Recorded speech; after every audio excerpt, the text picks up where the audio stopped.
नमस्कार, आप देख रहे हैं जवाब तो देना पड़ेगा और आपके साथ में विजेंद्र सोलंकी। देश में देखते ही देखते ओमिक्रॉन के 78 केस सामने आ चुके हैं। महाराष्ट्र में 32 केस मिल चुके हैं। धारा 144 कई इलाकों में लगा दी गई। दूसरे नंबर पर राजस्थान है, 17 केस मिल चुके हैं। दिल्ली में 6, केरल में 5, गुजरात में 4, कर्नाटक में 3 केस अभी तक सामने आ चुके हैं। तेलंगाना में 2, चंडीगढ़, आंध्र प्रदेश, पश्चिम बंगाल और तमिलनाडु में एक केस आ चुका है। यानी देश के 11 प्रदेशों में ओमिक्रॉन दस्तक दे चुका है। हालांकि अभी तक किसी की मौत ओमिक्रॉन की वजह से नहीं हुई और कई सरकारें यहां तक कह चुकी हैं कि खतरनाक नहीं है, लेकिन WHO की चेतावनी डराने वाली है। WHO का कहना है कि सबसे तेज गति से ओमिक्रॉन फैल रहा है। सिर्फ वैक्सीनेशन से ओमिक्रॉन को काबू नहीं किया जा सकता। मास्क, सोशल डिस्टेंसिंग, वेंटिलेशन और हाथ की स्वच्छता अंतिम उपाय है। ऐसे में सवाल बच्चों को लेकर भी उठ रहा है। बच्चों के लिए अभी तक वैक्सीन नहीं है। कई देशों में बच्चों को वैक्सीन लग रही है, फिर भारत में क्यों नहीं? बूस्टर डोज अगर लगनी है तो कब तक फैसला होगा? क्या फिर से केंद्र और राज्य सरकारों के बीच में कोरोना पर बातचीत नहीं हो रही? आज बात इसी मुद्दे पर कि तेजी से फैल रहा ओमिक्रॉन, सतर्कता, सजगता, कैरी ऑन। मैंने बूस्टर डोज के लिए सबसे पहले आवाज उठाई है देश के अंदर। कल ही मैंने बात करी नीति आयोग के मिस्टर पॉल से, तो इस काम को देख रहे हैं। उनकी बातों से मुझे लगा अभी भारत सरकार की सोच नहीं है। प्रधानमंत्री से अपील करना चाहूँगा, उनको खुद को हस्तक्षेप करना चाहिए। प्रधानमंत्री जी को मुख्यमंत्री के साथ बैठक करनी चाहिए।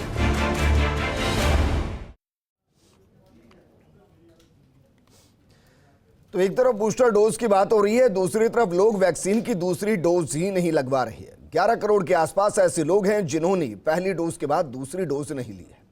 जोधपुर में 9,92,000 लोग ऐसे हैं जिन्होंने पहली डोज तो लगवा ली, लेकिन दूसरी डोज लगवाने नहीं आ रहे। राजस्थान में 4.5 करोड़ के आसपास लोगों ने पहली डोज लगवाई है, जबकि 2.5 करोड़ के आसपास लोगों ने दूसरी डोज भी लगवा ली। लेकिन लगभग 75 से 80 लाख लोग ऐसे हैं जिन्होंने पहली डोज तो लगवाई, लेकिन दूसरी डोज समय पर लगवाने के लिए नहीं पहुंचे। सरकार सख्ती से निपटने की तैयारी कर रही है, लेकिन सवाल यही है कि ओमिक्रॉन को कैसे रोका जाए और लोगों में कम होते डर और सतर्कता को कैसे फिर बढ़ाया जाए। इस मुद्दे पर बात करने के लिए हमारे साथ मौजूद हैं कांग्रेस प्रवक्ता राजेंद्र मेघवाल जी, बीजेपी प्रवक्ता आशीष चतुर्वेदी जी, SMS अस्पताल के सीनियर फिजिशियन S बनर्जी जी। S बनर्जी जी, सर आपके साथ में इस चर्चा को शुरू करना चाहूंगा, क्योंकि एक तरफ सरकार है, राजस्थान के मेडिकल डिपार्टमेंट हैं, देश के मेडिकल ऑफिसर हैं जो काफी हद तक ये मानते हैं कि ओमिक्रॉन खतरनाक नहीं, बहुत साइलेंटली केसेस जो हैं माइन्यूट इफेक्ट और वो तेजी से रिकवर कर रहे हैं। और दूसरी तरफ WHO की चेतावनी है जो कह रही है कि दोनों वैक्सीन लगवाना काफी नहीं है, आपको मास्क, सोशल डिस्टेंस, वेंटिलेशन, स्वच्छता ये जरूरी है। सर किसकी बातों पर ध्यान दें?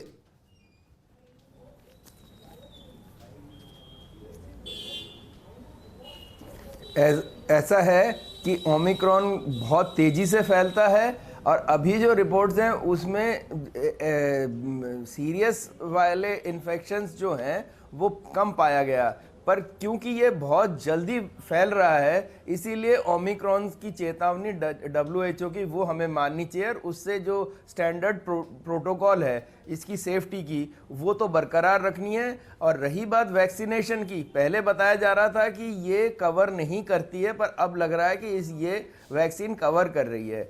अब रही बात बूस्टर की, तो देखिए इसमें इफेक्टिवनेस एंड सेफ्टी दोनों तो प्रूव हो चुका है और वेरियस स्टडीज की क्लेम्स हैं 80 से 90% अलग अलग वैक्सीन की जो हमारे यहाँ पे अवेलेबल है, तो ये कवर कर रहा है। अब इसके बाद बूस्टर की क्या ये रियली इफेक्टिव है कि इससे ऊपर हम कवर करें? अच्छा, अब देखिए कि एक बार वैक्सीनेशन दोनों लग गए पर ये लाइफ लॉन्ग कवरेज तो नहीं दे रही है, तो धीरे धीरे इसकी इफेक्टिविटी वीन ऑफ हो रही है। तो मेरे हिसाब से बूस्टर लगाना जरूरी है। अब रही बात राज्यसभा, ठीक है सर, मुझे तो लगता है बूस्टर से पहले जरूरी है कि जिनको दूसरी डोज नहीं लगी है उनको पकड़ पकड़ कर दूसरी डोज लगाई जाए। बूस्टर तो उसके बाद लग जाएगी सर, लेकिन सवाल इसके साथ मेरा यह भी आपसे है कि इसको लेकर जितने मुंह उतनी बातें हो रही हैं, कोई गंभीरता से बताएगा, कोई एक बयान आएगा कि ओमिक्रॉन खतरनाक है या नहीं है?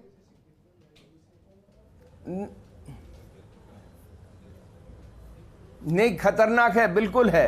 आप इसको लाइटली नहीं ले कि भाई ये पहले वाले डेल्टा वायरस से कम इसकी वेरुलेंस है, ऐसा नहीं है। ये फैलती ज्यादा है। अब जैसे ज्यादा फैलेगी तो उसमें डेथ, बीमार ज्यादा होंगे तो उसमें परसेंटेज हालांकि कम हो डेथ की, पर इतना ज्यादा फैल जाएगा कि वो उसको नेगेट कर देगा, उस इफेक्ट को।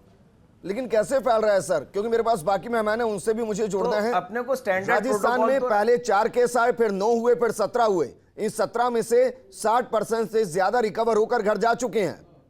क्या यह फ्रीक्वेंसी बहुत ज्यादा है?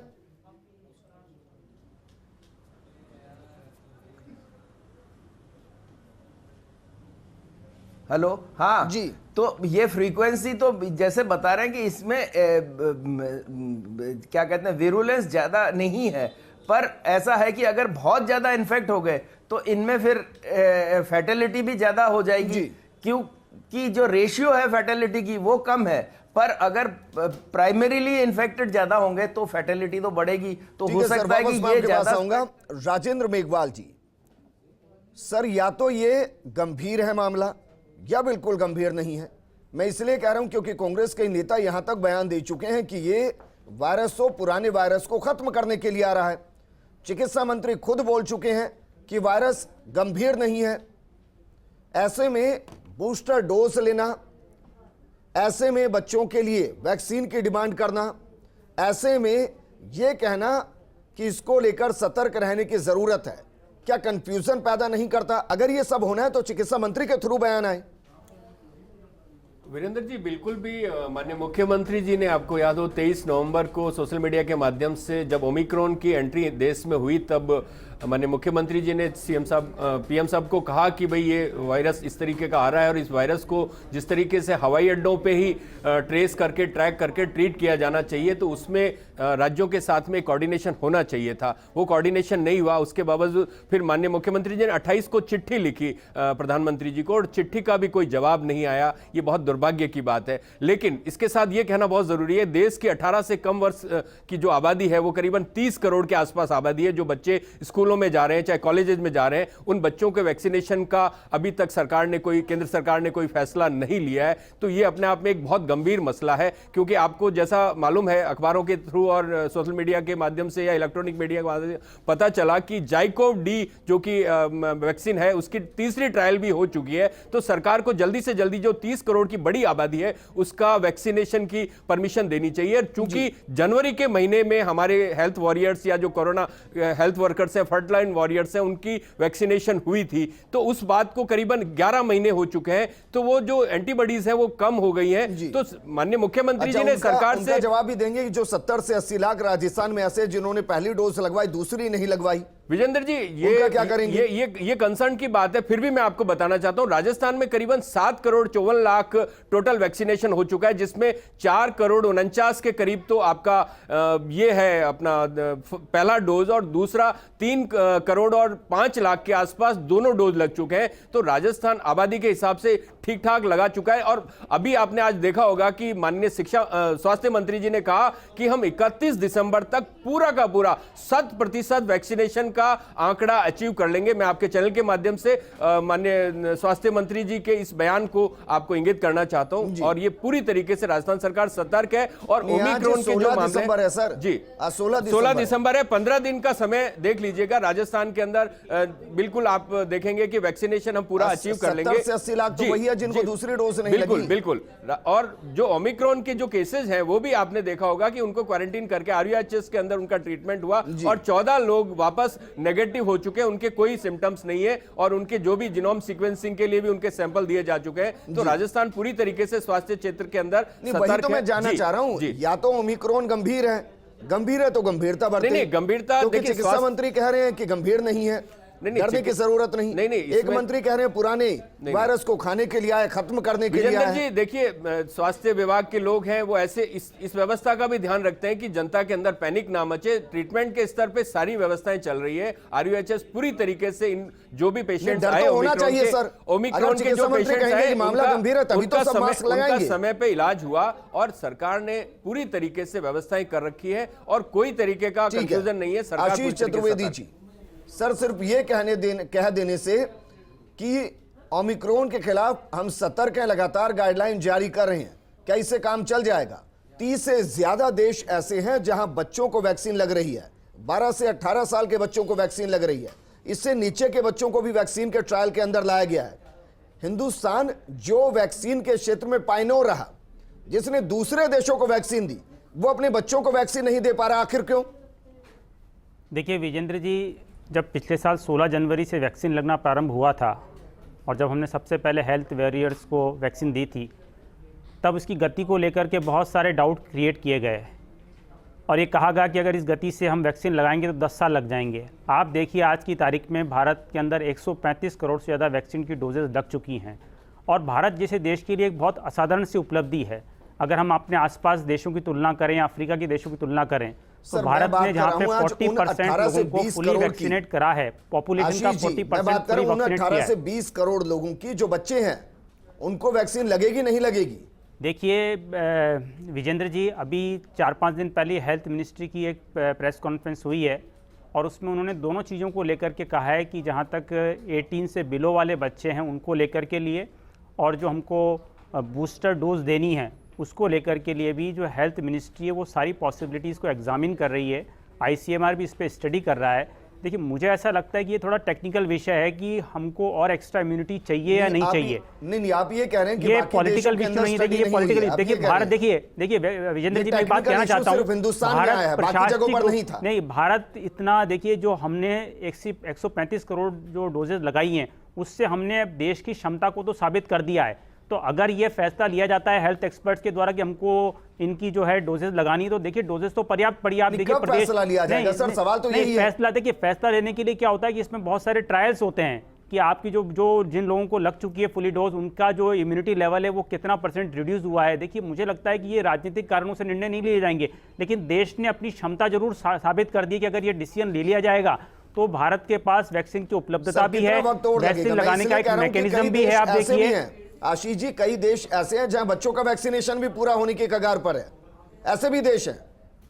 देखिए विजेंद्र जी, इसमें कई चीज़ें देखी जाती है कि सीरो सर्वे में कितने लोगों को एंटीबॉडीज नेचुरल वे में डेवलप हो गई है, कितने लोगों को वैक्सीन के कारण डेवलप हो गई है। तो मुझे लगता है अगर ये निर्णय लिया जाएगा तो भारत आज इस स्थिति में है कि वो इनकी डोज को तुरंत लगा दिया जाएगा। देश में पहली बार कोई वैक्सीनेशन का प्रोग्राम चल रहा हो, देश में पहली बार किसी वैक्सीन का ट्रायल चल रहा हो। नहीं विजेंद्र जी, ऐसी बातें कर रहे हैं इतने बड़े लेवल पे तो मुझे जानकारी में नहीं है। ये बताइए, अगर ओमिक्रॉन जिसको लेकर डर पैदा हो रहा है, अगर वो बच्चों पर इफेक्ट करने लगा, फिर किसको जिम्मेदार ठहराएंगे? देखिए विजेंद्र जी, मुझे लगता है कि ये सारे निर्णय जो है ना, ये हेल्थ एक्सपर्ट्स और आईसीएमआर की जो स्टडी होगी उसके अनुकूल ही लिए जाएंगे। मुझे लगता है इसमें राजनीतिक कारणों से निर्णय लेने वाली बात नहीं है। राजेंद्र मेघवाल, विजेंद्र जी, जाइकोव डी जो वैक्सीन है उसकी तीसरी ट्रायल जयपुर में भी हो चुकी है। तो सरकार, मुझे समझ में नहीं आता कि सरकार जो 18 वर्ष से कम उम्र की आबादी है उनका वैक्सीनेशन की इजाजत क्यों नहीं देती। ऑलरेडी जैसे कि आपने बताया 30 देशों में बच्चों का वैक्सीनेशन हो चुका है और करीबन 35 देशों के अंदर बूस्टर डोज भी लग रही है। तो सरकार के पास अगर सरप्लस डोज है तो बूस्टर डोज हेल्थ वॉरियर्स को लगाए, क्योंकि वो सबसे ज्यादा वल्नरेबल्स है और सबसे ज्यादा वो एक्सपोजर है उनका। तो सरकार अपने स्तर पे ये फैसला ले, और माननीय मुख्यमंत्री जी ने उनको बराबर चिट्ठी लिखी है, बराबर उनको चेताया है। तो राजस्थान सरकार अपना सहयोग कर सकती है। हम एक राज्य के रूप में अपने राज्य के अंदर जो व्यवस्थाएं हैं हम उनको सुचारू करते हैं, लेकिन देश के रूप में प्रधानमंत्री को ही व्यवस्थाएं देखनी पड़ेगी। आपने देखा होगा कि कल मनसुख मांडविया जी जो स्वास्थ्य मंत्री है उन्होंने क्या जवाब दिया था बूस्टर डोज के ऊपर। तो ये कोई गंभीरता नहीं है। पहले भी जैसे स्वास्थ्य मंत्री को हटा दिया था और उसके बाद में ये वो तो छोड़िए, वो तो आपके भी कई मंत्री हैं जो गंभीरता नहीं दिखाते। इसमें देखिए बूस्टर डोज की जरूरत है।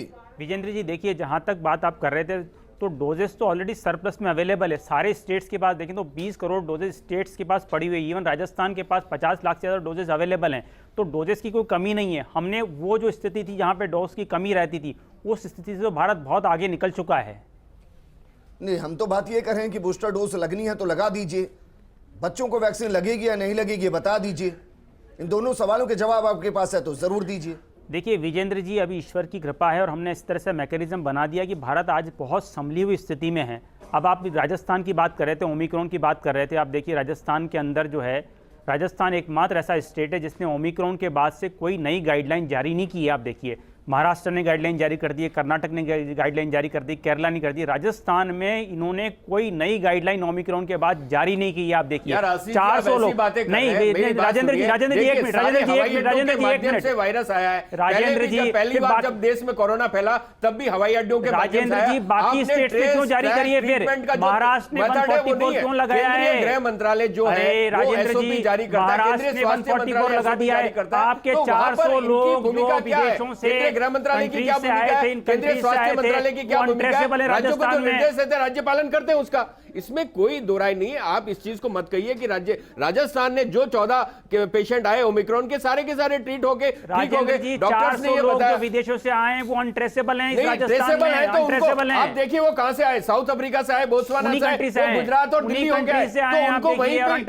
वहीं पे रिटेन करना चाहिए था। उनको वहीं रिटेन करना चाहिए था। उनको राज्यों में ट्रेवल की परमिशन क्यों दी गई? इस बात का जवाब आपको देना पड़ेगा। कर्नाटक में क्यों लगा रखी है? कर्नाटक गाइडलाइन क्यों जारी कर रहा है? आप देखिए अपनी ट्रेस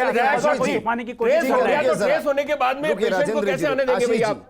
आशीष जी मुझे गुजरात की बताइए, गुजरात में कौन से विशेष प्रावधान किए गए?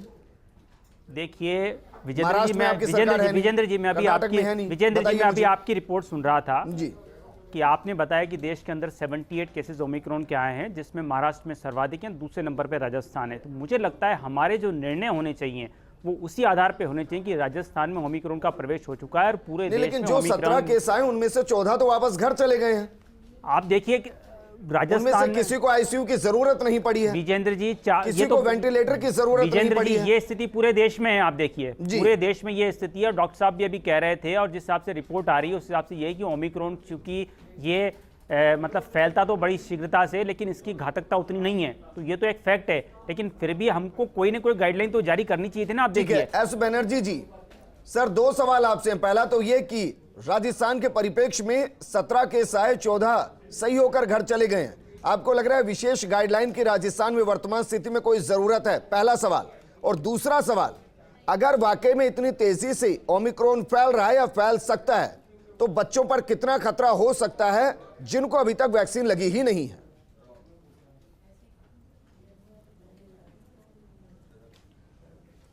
तो पहले सवाल का तो जवाब यह है कि ओमिक्रॉन फैलने के लिए सबसे बड़ी चीज है कि बाहर से जो आदमी आ रहे हैं इस प्रदेश में, विदेश से जो आ रहे हैं या और स्टेट से, उनके ऊपर एक बार स्क्रीनिंग होना चाहिए और अगर पॉजिटिव आए तो जीनोम सीक्वेंसिंग होना चाहिए। और दूसरी बात यह है कि बच्चों में इंक्लूड करना चाहिए या नहीं चाहिए, और तीसरी बात कि बूस्टर लगना चाहिए या नहीं। मेरे ख्याल से ये पॉलिटिकल मैटर नहीं है, this is a very technical matter. और इसमें बच्चों को आप कह रहे दूसरे स्टेट्स, दूसरे कंट्रीज ने इंक्लूड किया है। हमारे यहाँ पे भी फील्ड ट्रायल्स चल रहे हैं। अब इसकी बहुत सारी इफेक्ट देखी जाती है, इसकी कोई साइड इफेक्ट्स नहीं है। और जहां तक तीसरा बूस्टर की बात कर रहे हैं हम, तो पहले तो ये सुनिश्चित करें कि पहला और दूसरा तो कंप्लीट हो जाए, तीसरे की तो बाद में आएगी। डोज तो पड़े हुए हैं और तीसरे के लिए यही है कि वही लॉजिस्टिक्स काम करेगी। और इतने बड़े कंट्री में इतने पॉपुलेशन को बूस्टर लगाना और साथ में एक फाइनेंशियल एस्पेक्ट भी देखा जाएगा। क्या ये रियली, अगर आप कह रहे हैं कि दूसरे के बाद ही 90% तक इसकी कवरेज है और उसके बाद थर्ड बूस्टर के बाद कोई मार्जिनल डिफरेंस है, तो क्या ये इफेक्टिव होगा? ये इसको ऑप्शनल रखें या कंपल्सरीली सबको इंक्लूड करें? तो ये चीजें जो है टेक्निकल बातें हैं, ये डिसाइड करेंगे, ना कि ये पॉलिटिकल है कि स्टेट ने कहा और सेंटर नहीं दे रही है, डोजेस पड़े हुए हैं, खराब हो रहे हैं। सर मैं पॉलिटिकल बयानों के बीच में नहीं जा रहा हूं, मैं इसलिए मैंने आपको जोड़ा। मुझे साफ साफ बताइए, दर्शकों को साफ साफ बताइए, ओमिक्रॉन के लिए पहली बात, ये हवा में ट्रैवल कर सकता है, ऐसे बयान आए, यानी कि आप मास्क लगाएंगे घर के अंदर बैठकर भी सुरक्षित है या नहीं, कोई गारंटी नहीं देगा। दूसरा बयान आया कि जिनको दोनों डोज लग चुकी है उनको भी ओमिक्रॉन इफेक्ट कर सकता है। तो सवाल मेरा है कि क्या वैक्सीनेटेड लोग इससे सेफ हैं? और तीसरा ये जो हम कपड़े के मास्क लगा रहे हैं, क्या ये ओमिक्रॉन को रोक देगा?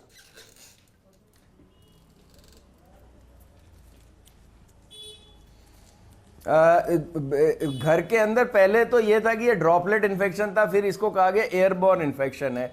अभी एयरबॉर्न मतलब ये हवा में वैसे ही विचलित करता है, घर के अंदर भी मैन टू मैन स्प्रेड हो सकता है। इनिशियली आया था, अब ये प्रूव भी नहीं हुआ, डिसप्रूव भी नहीं हुआ, पर अपने को जो स्टैंडर्ड मास्किंग तो करना ही है घर से बाहर निकलने के टाइम। अंदर ये देखिए कि अगर कोई सिम्टोमेटिक नहीं है, किसी को सिम्टम्स नहीं है परिवार के अंदर, और बाहर से जैसे डोमेस्टिक सर्वेंट आते हैं, इनको जरूर मास्क पहना के रखें। बाकी घर के अंदर अगर एक दूसरे सर, जो हर के पास कोई गली symptoms चौराहे नहीं है, पर जो मास्क बिक रहे हैं 20-20 रुपए में, 25-25 रुपए में बिक रहे हैं, क्या इनसे ओमिक्रॉन के खिलाफ लड़ा जा सकता है? मुझे ऐसे लगता है मानो 100 रुपए का हेलमेट पहनकर 200 की स्पीड से मोटरसाइकिल को चलाना। नहीं, वे सिर्फ गॉज का टुकड़ा है, जिससे ओमिक्रॉन नहीं रुक रहा है।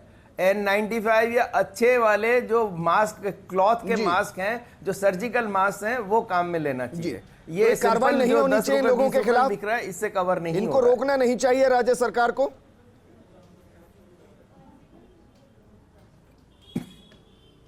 हाँ, ये रोकना चाहिए, क्योंकि इससे एक फीलिंग ऑफ फॉल्स वेलबींग की, यार मैंने तो मास्क पहन रखा है जी। हाँ, यही कह रहा हूं कि मैं कि एक फॉल्स फीलिंग ऑफ वेलबींग आ जाती है कि मैंने तो मास्क पहन रखी है, जबकि वो इफेक्टिव नहीं है। बेचने वाला और खरीदने वाले दोनों को ही हमें सुनिश्चित करना पड़ेगा कि ये ऐसी चीजें ना बेचे, सब स्टैंडर्ड, और खरीदने वाले को भी पता होना चाहिए कि ये काम का नहीं है। राजेंद्र जी, बाकी चीजों को छोड़िए, राजस्थान में कम से कम ये तो कराइए कि जो इस तरीके से लोगों के अंदर भ्रम पैदा कर रहे हैं कि आप 20 रुपए का मास्क लगाइए, आप सेफ रहेंगे। सच्चाई है कि उससे सही तरीके से तो एयर पार्टिकल भी छनते नहीं हैं। ओमिक्रॉन तो बहुत माइन्यूट पार्टिकल है, बहुत माइन्यूट वायरस है, इनके खिलाफ कार्रवाई कराइए।